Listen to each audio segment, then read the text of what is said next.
din sa book of Ephesians chapter 2. Sa chapter 2 magsugod ta din sa verse 1. Ya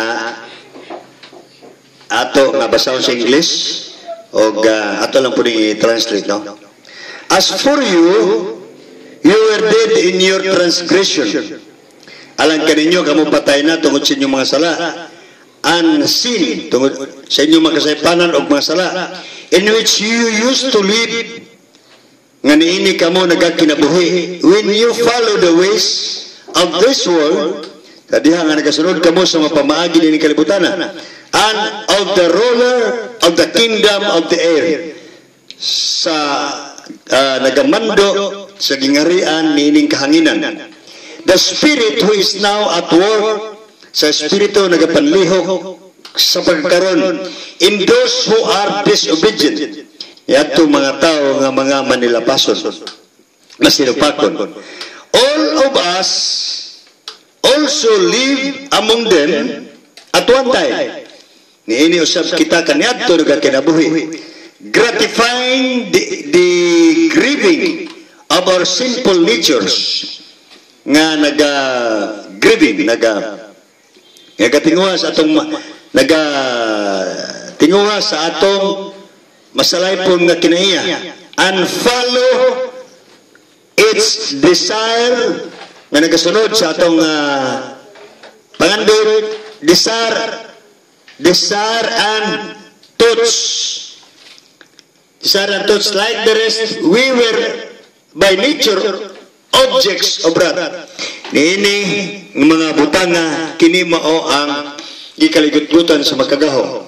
But because of His great love for us, apan pinaagi sayang dako nga gugma kanato, Elohim who is rich in mercy, ang makagahom nga mo'y dato bandianon sa kaluoy, made us alive with Messiah.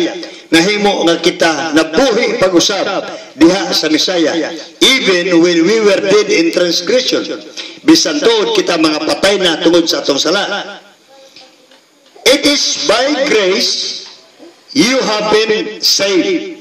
Nga pinaagi sa grasya kamo nangaluwas.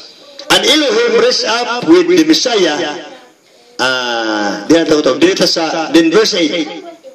For it is by grace you have been saved through faith, pinaagi sa pagtuo.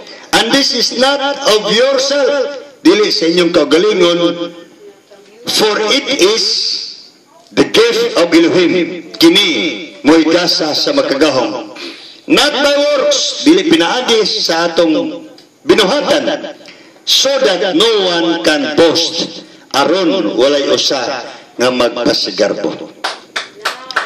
For we are Elohim's workmanship. Kay kita iyang mga binuhan, created in Yahushua the Messiah to do good works. Nabuhat, created in Yahushua the Messiah to do good works, which Elohim prepared in advance for us to do. Giandam sa makagawang advance para nga atong buhaton. Mag-ampo ta maigsoon. Kanimo nga labing halando ang mahan nga labing balaan. Magagamit ka sa makausapa sa mga lagad, pasupia uban sa lalong nga espirituhanong pagtugad sa kahulugan nini. Amahan, ang imong pulong matulid, ang imong pulong matarong. Mao lamang na ang imong alagad usab dihuga sa gawom sa espiritu, ingon man sa ako makaigsulan din sa tanda gamahan. Panalangini ang among makasingkasing ano kami makasabot sa imong mga pulong ug among kini itisok sa mga kasingkasing. Ang lalong nga sa tulong mga butang sa grasya sa kaluwasan, pinaagi sa pagtuon niya kanimo gaol Yahushua, nakabaton kami dalaygon ikaw. Amo kang ipasalamatan at most precious name, in the name of Yahushua the Messiah. Hallelujah, hallelujah. Shall we clap our hands?